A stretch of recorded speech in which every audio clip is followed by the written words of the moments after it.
में आसिफ आसिफ स्क्वायर पठान गुंडागर्दी कई आहे उते पुलिस बीठी आहे रेंजर्स बीठी आहे उहे बेवस थिया वेठा आहिनि उते उन्हनि को बि लफ़्ज़ न ॻाल्हायो आहे छो जो सिंधी माण्हुनि ते पे पथरायो सिंधी न्याणियूं अगवा कयूं अथनि सिंधी माण्हुनि खे मारियो अथनि हिते असांजो SHO दौलतपुर थईम साहब अचण साण चए थो एतिरो कयो जो तव्हां सही सघो।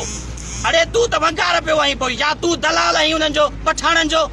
या पाकिस्तान पीपल्स पार्टी जो दलाल आहीं तूं सिंधी आहीं असां सां गॾु बि तूं अॻियां थी असीं तुंहिंजे पोयां हूंदासीं तूं असांजो भाउ आहीं इहे न थिए जो तूं असां ते FIR करी तूं असां ते भले करे FIR तोखे गिरफ़्तार करणो आहे असीं हींअर सभु गिरफ़्तारी था ॾियूं पर जवान जो पुट थी सिंधीअ जो पुट थी सिंधीअ जो खून आहीं थईम बि सिंधी आहिनि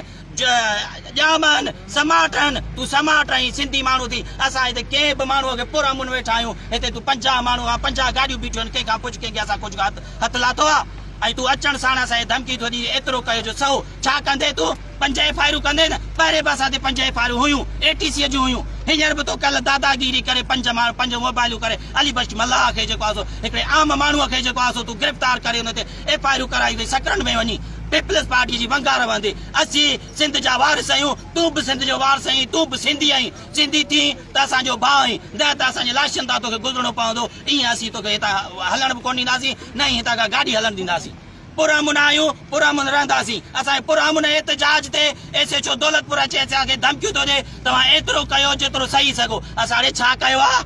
ॿुधा तूं पंहिंजे पुलिस वारनि खां पुछ हिते 50 माण्हू आहिनि 50 माण्हुनि जे गाॾियुनि वारनि खां पुछ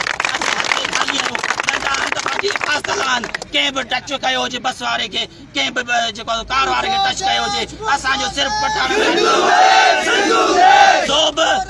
अफ़गानी पठाणनि सां